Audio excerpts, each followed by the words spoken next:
2001 में एक इलाहाबाद से एक अखबार निकलता है आज। ये डेली न्यूज दैनिक अखबार है, डेली न्यूज़पेपर है। तो इसके वहां पे चीफ रिपोर्टर एक हुआ करते थे जर्नलिस्ट धीरेन्द्र सिंह।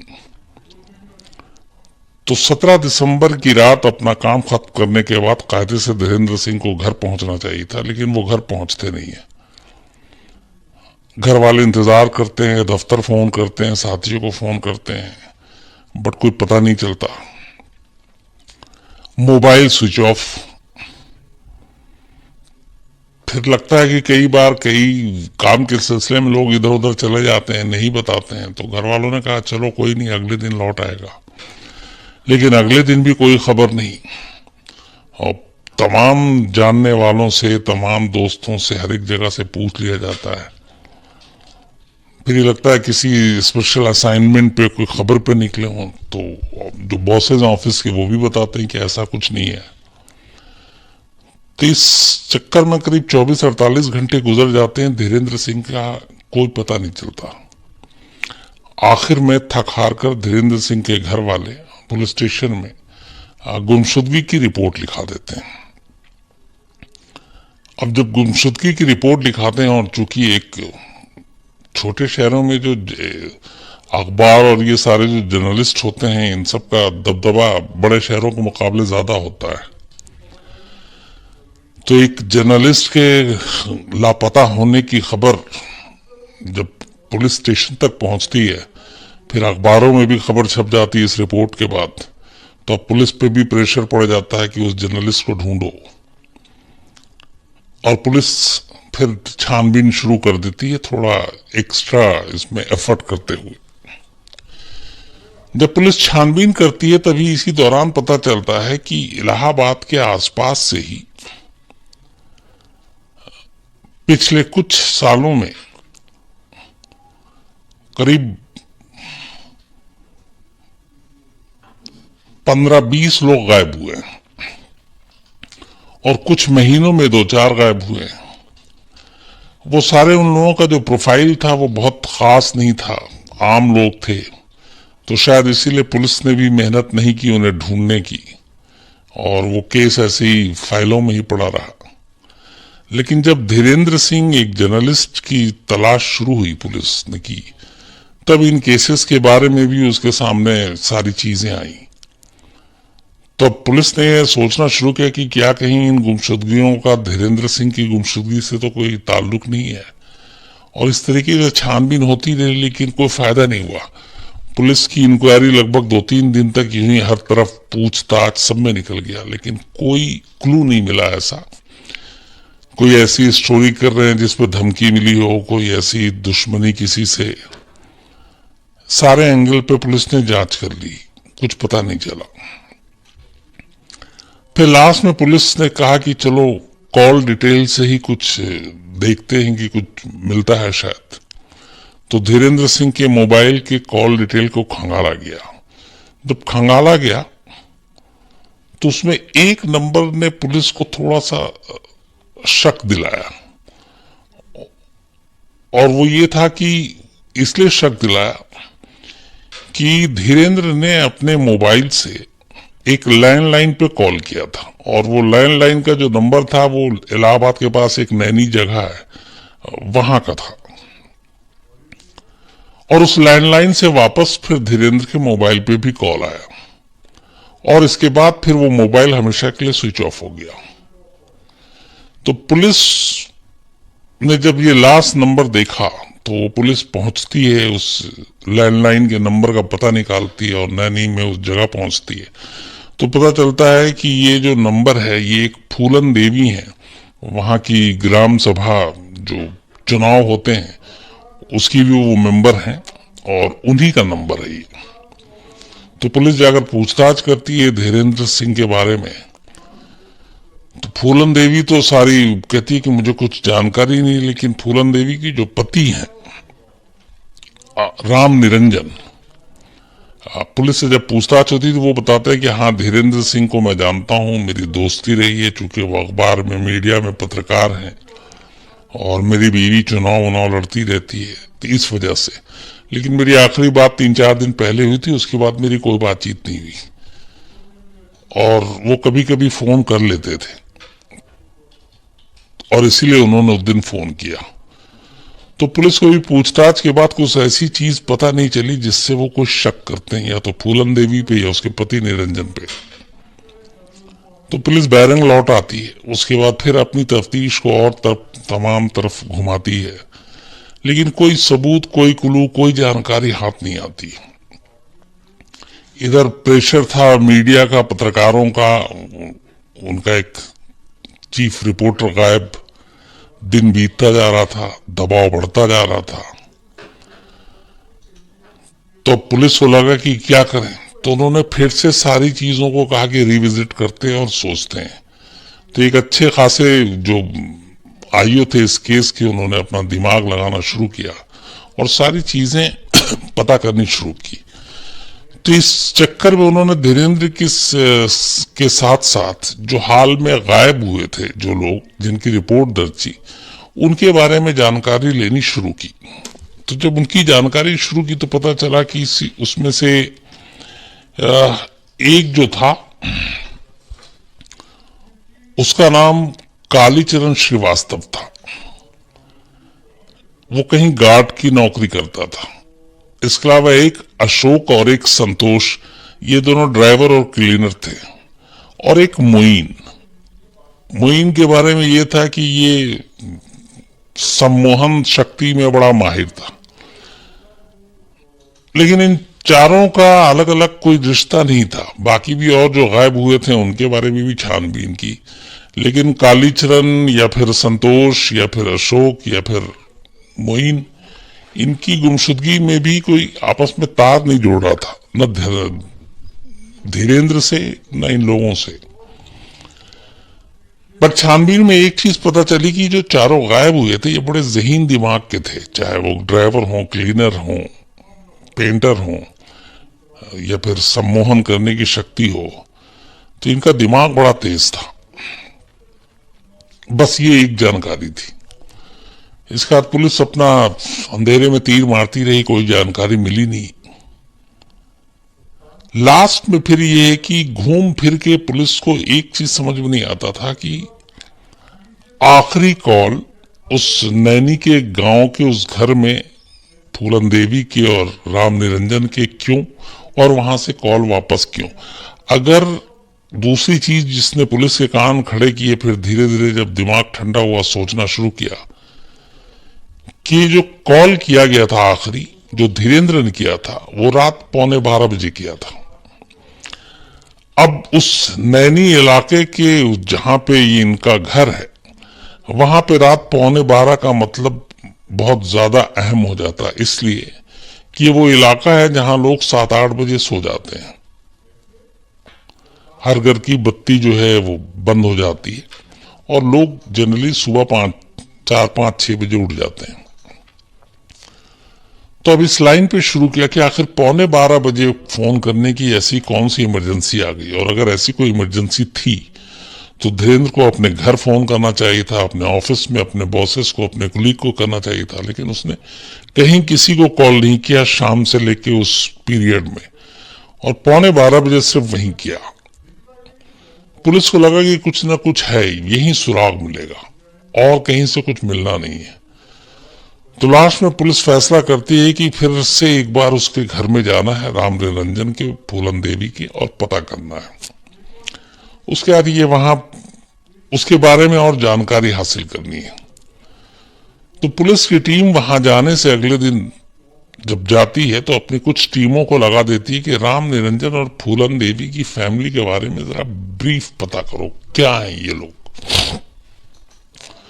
तो पता चला कि राम निरंजन एक ऑर्डिनेंस डिपो में ड्राइवर की नौकरी करता था। उसकी वाइफ गांव की पंचायत की चुनाव लड़ी चुकी, लेकिन राम निरंजन में थोड़ी सी एक अजीब सी चीज थी। सरकारी नौकरी करता था, ड्राइवर था। उसकी बीवी का नाम फूलन देवी नहीं था पहले। ये फूलन देवी, उस फूलन देवी से कोई लेना देना नहीं है जो चंबल की डकैत है, कि बीवी का नाम कुछ और था, बट उसने फूलन देवी रखा नाम। और उसके 2 बेटे थे, और उसने उन दोनों बेटियों के जो नाम रखे उसने भी पुलिस को फिर हैरान किया, कान खड़े किए। एक का नाम रखा अदालत और एक का नाम रखा जमानत। ये उसके 2 बेटों के नाम है, अदालत और जमानत, और बीवी का नाम फूलन देवी। तो पुलिस को लगा कि ये अजीब सा परिवार है।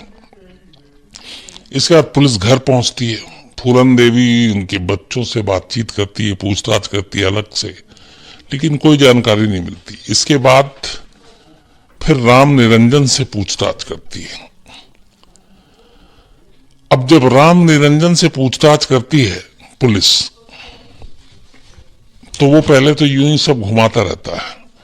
उसके बाद अचानक ही पूछताछ में कहता है कि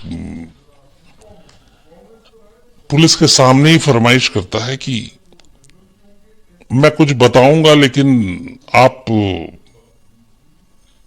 मुझे नहीं पकड़ोगे। दूसरी चीज, उससे पहले ये कहता है कि मुझे कटोरी में दाल पीनी है। ये पुलिस में रिकॉर्ड में है, बकायदा स्टेटमेंट में। तो पुलिस को लगा कि पता नहीं क्या, चलो इसको दाल पिला देते हैं। वो उसने कहा नहीं, मुझे पूरे कुकर में दाल बनेगी और कुकर में भरा हुआ पूरा कुकर है, वो पूरी कुकर का दाल मैं अकेले पीऊंगा। खैर, उसकी ये फरमाइश अजीब सी पुलिस पूरी करती है, कटोरी में बैठ के पूरे कुकर का दाल पी जाता है। उसके बाद वो पुलिस वाले से कहता है कि अच्छा, अगर मैं आपको कुछ बता दूं तो गारंटी है कि आप मुझे छोड़ दोगे। पुलिस वालों के पास कोई चारा नहीं, कुछ था नहीं। उन्होंने कहा चलो यही इसको लॉलीपॉप देते हैं।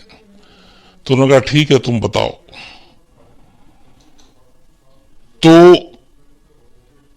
उसका कहता है कि अच्छा, आप मेरे साथ चलो। तो अब नैनी में वो पुलिस की एक टीम को अपने साथ लेकर, जो गांव था उसके बाहर एक थोड़ा सा सुनसान इलाका था, एक खेत था, और उस खेत के अंदर एक जगह पे एक कमरा बना हुआ था। वो खेत इसी का था, और कायदे से उसको उसने फार्म हाउस का नाम दे रखा था, जहां पे वो अपना आता था, रहता था उस एक कमरे में। उसके बाद वो उस कमरे के पास ले जाकर उस खेत में पुलिस वालों को, और ये इसके पास एक गाड़ी थी, जिस अपनी गाड़ी में ये ले गया था। और वहां ले जाने के बाद पुलिस की भी गाड़ी साथ थी, एक कमरे के पास जाता है, और फिर वहां पे वो पुलिस वालों को जो बोलना शुरू करता है, तो पुलिस वालों को यकीन नहीं होता है। वो ले जाके कहता है कि ये जो कमरा बना हुआ है और ये जो जगह है, ये राजा कलंदर का है, और राजा कलंदर दुनिया का सबसे तेज दिमाग आदमी है। उसके दिमाग के आगे किसी का दिमाग कुछ भी नहीं है, और उसको ढूंढना बड़ा मुश्किल है। और राजा कलंदर जो है वो इसी खेत में, इसी जगह पे अपनी अदालत लगाता है कभी कभी, और उसके बाद अपना फैसला सुनाता है और यही सजा भी देता है। ये सुना रहा कहानी, पुलिस वाले सुन रहे हैं, उनको लग रहा है कि पता नहीं ये क्या बेवकूफी की बातें कर रहा है। अब ये राजा कलंदर कहां से आ गया बीच में।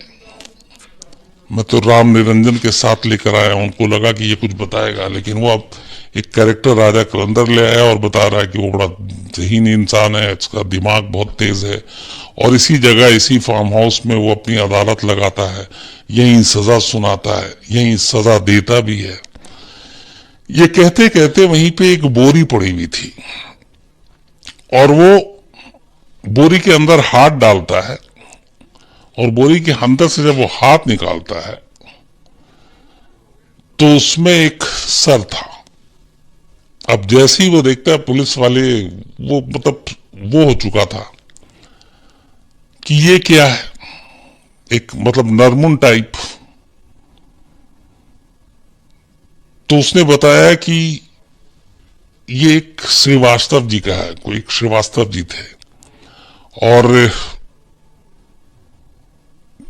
जो पहले श्रीवास्तव जी, एक जो आपको बताया कालीचरण श्रीवास्तव,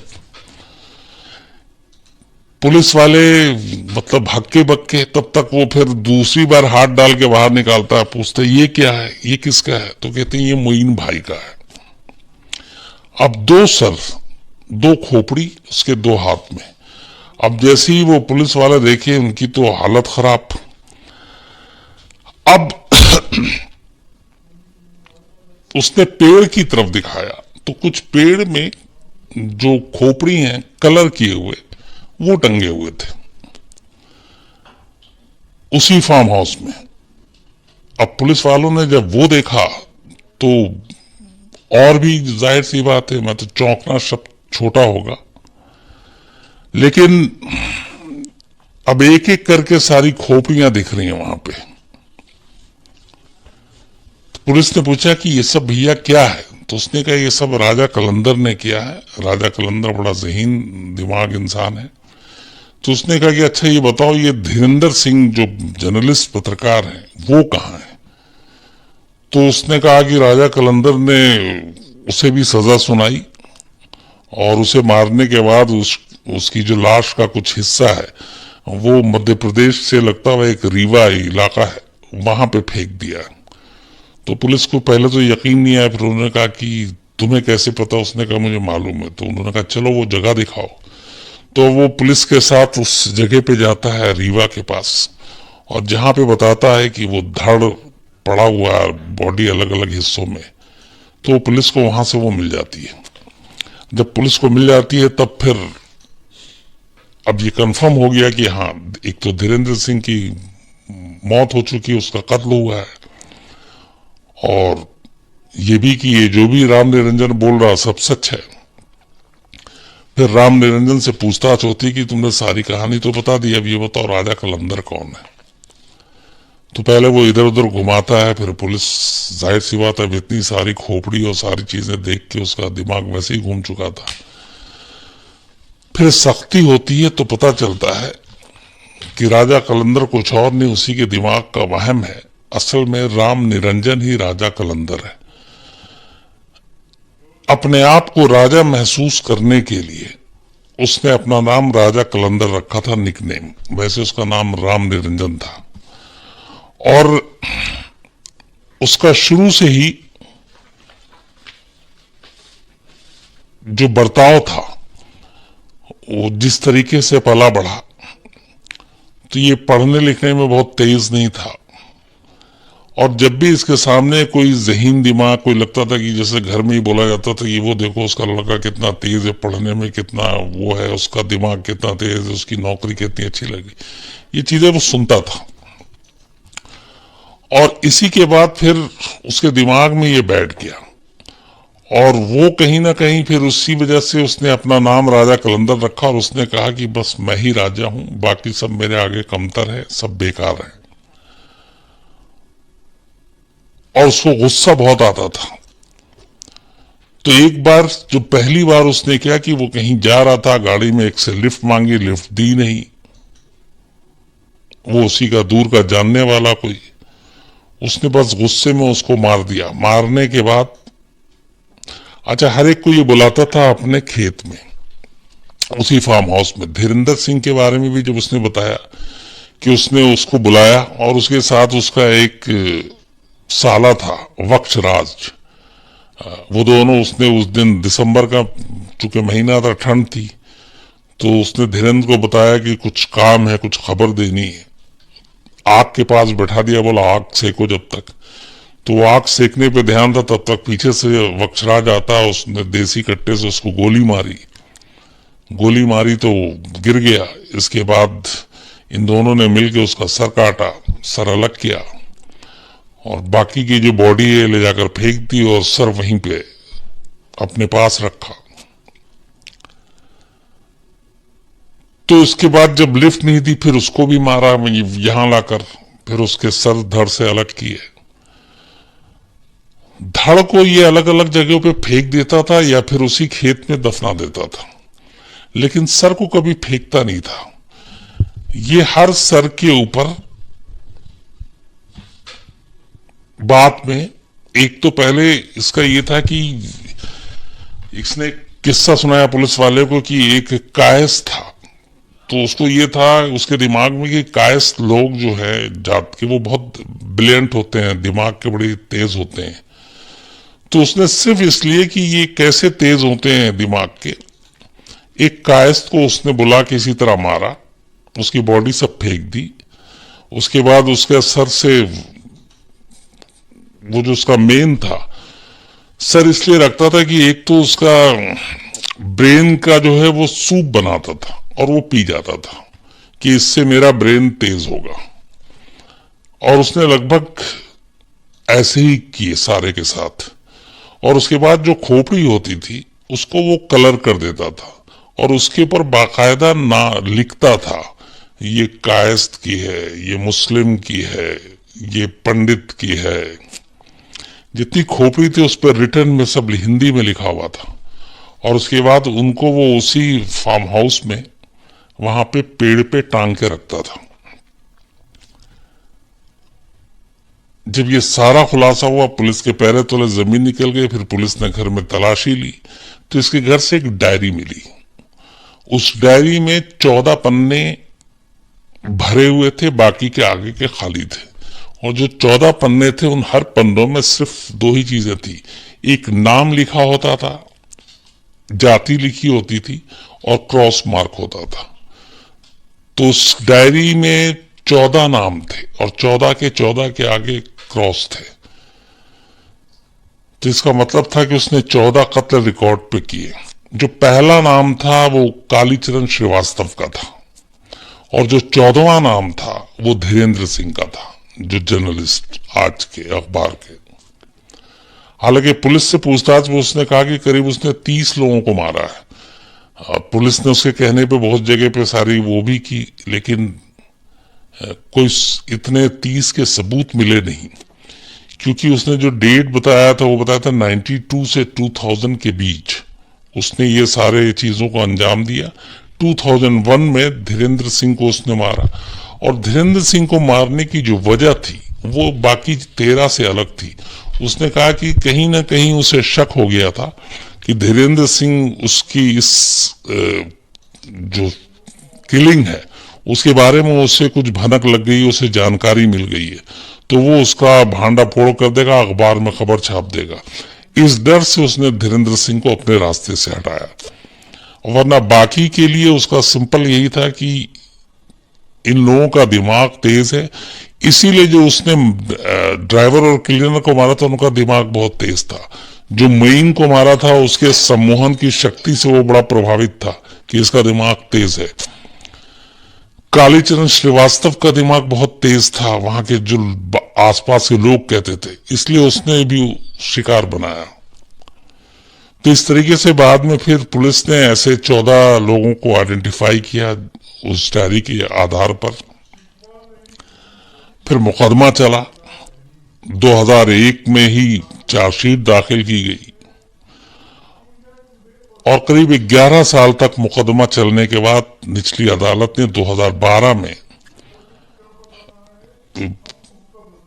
राजा कलंदर और उसके साले यक्षराज दोनों को उम्र कैद की सजा सुनाई। हालांकि 14 कत्ल के मामले थे, लेकिन उसके और अजीब कत्ल था जो मतलब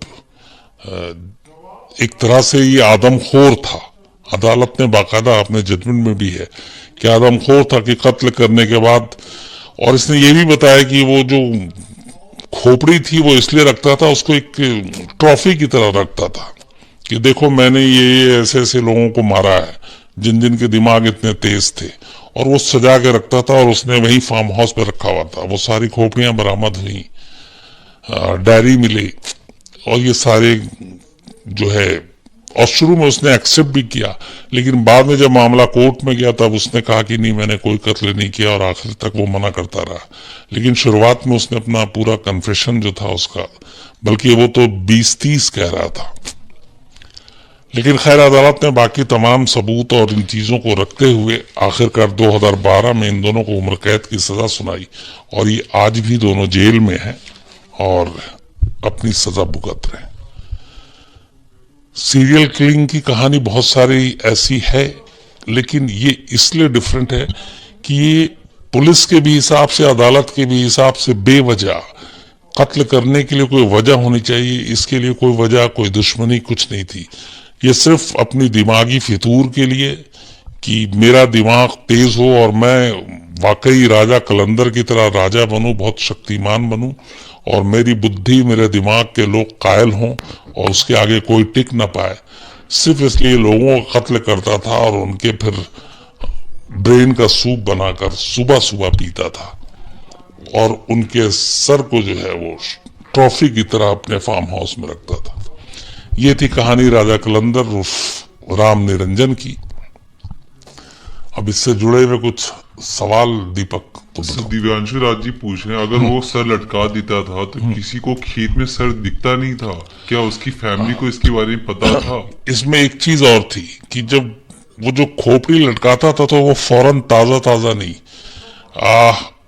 जैसे आप देखेंगे मेडिकल स्टूडेंट्स या फिर बाहर में आजकल जैसे महाकुंभ ही चल रहा है प्रयागराज में, तो बहुत सारे इस तरह के नरकंकाल रखते हैं तो असली और नकली का पता नहीं चलता।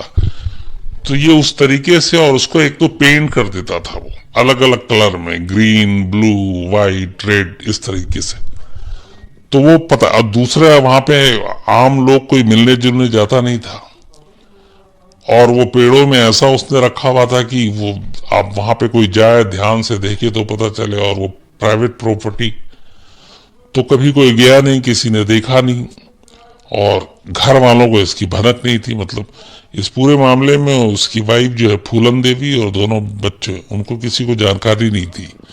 लेकिन हाँ, बाद में फिर उसकी बीवी ने भी एक बयान दिया था कि थोड़ी सी उसके दिमागी उसको लेकर उससे भी होता था कि अब एक अच्छी खासी बीवी का नाम उसको बदल के उसने फूलन देवी किया।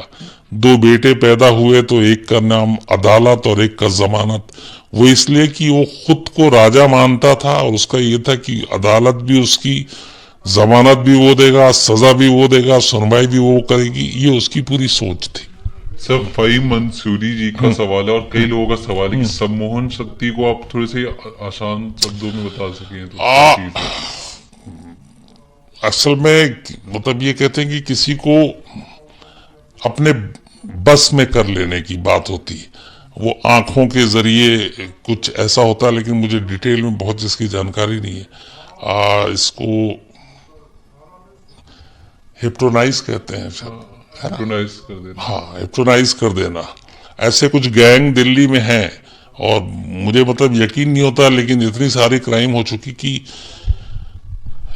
ऐसा गैंग काम कर रहा था कि एक बूढ़ी औरत जा रही है और अचानक एक सामने से लड़का आया और उसने नमस्ते किया और उसने कहा कि ये आप सब मुझे उतार के दे दीजिए, और उस औरत ने सब कुछ उतार के दे दिया और उसको कोई एहसास नहीं, और वो लेके चला गया। थोड़ी देर के बाद फिर अचानक वो होश में आती हैं, मतलब चलते ही ये होश गुम है, और फिर कहती हैं कि ये क्या हो गया, मैंने तो किसी को दे दिया। तो ये एक तरह का सम्मोहन है और शायद ये कहीं मतलब एग्जिस्ट भी करता है साइंस में भी।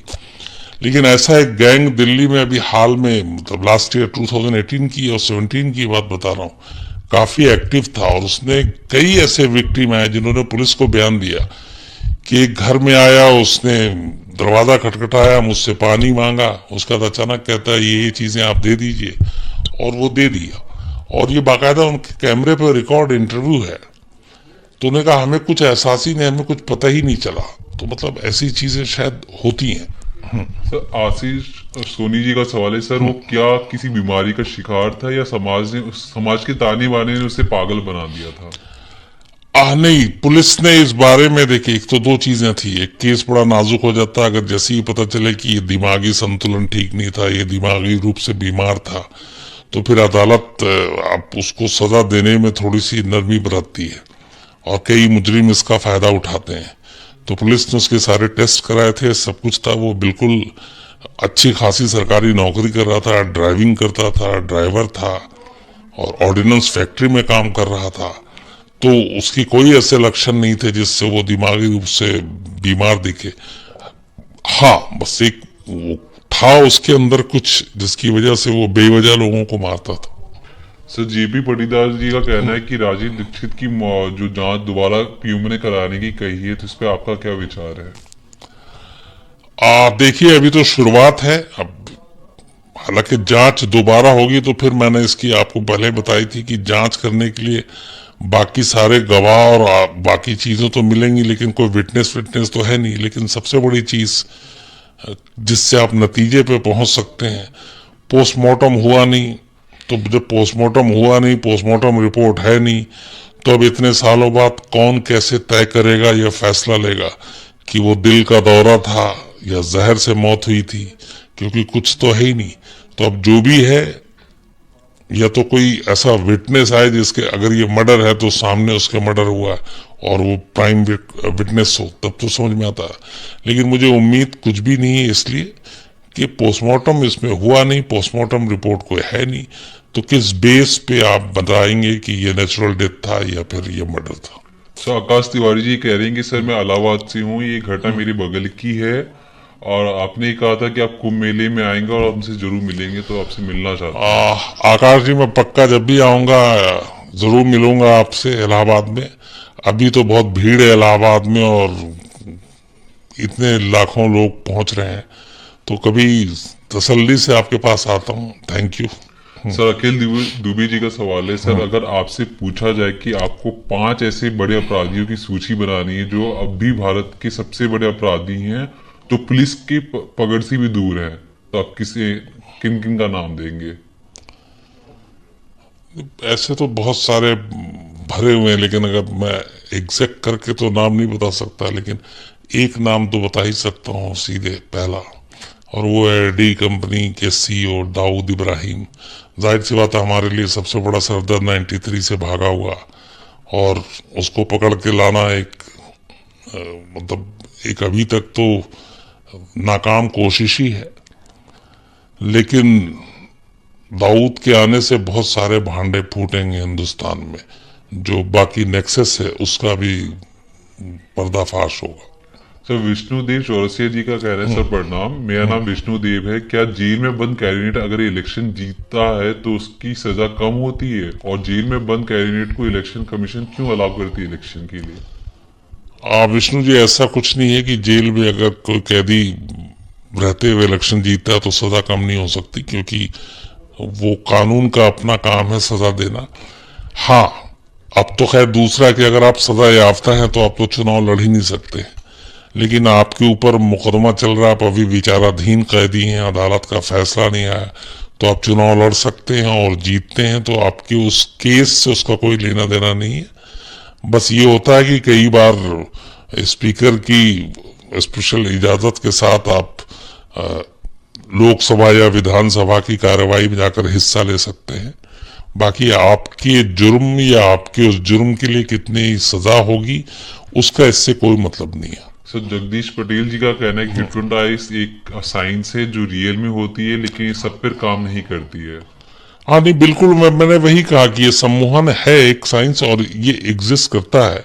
और मतलब मैंने तो, चूंकि एक गैंग ने पूरा दिल्ली में कोहराम मचा दिया था, इसलिए भी पता है। लेकिन ये कला जिसको आती है उसी को आती है। सर एक मोहम्मद जिशान जी चाहते हैं कि ददुआ की कहानी सुनाएं आप। जी जिशान साहब, मैं ददुआ की कहानी आपको जल्दी सुनाता हूँ और पूरी डिटेल में सुनाता हूँ। सर रवि प्रकाश जी बहुत देर से कोशिश करें कि आप उनका नाम ले लें। रवि प्रकाश जी नमस्कार, कैसे हैं आप? आज मैं एक लिस्ट भी बनाया था, भूल गया लाना है। चलिए सर चंद्र प्रकाश जी पूछे, सर ये रेयरेस्ट ऑफ रेयरेस्ट केस में आता है, फिर इसमें फांसी क्यों नहीं हुई अब तक?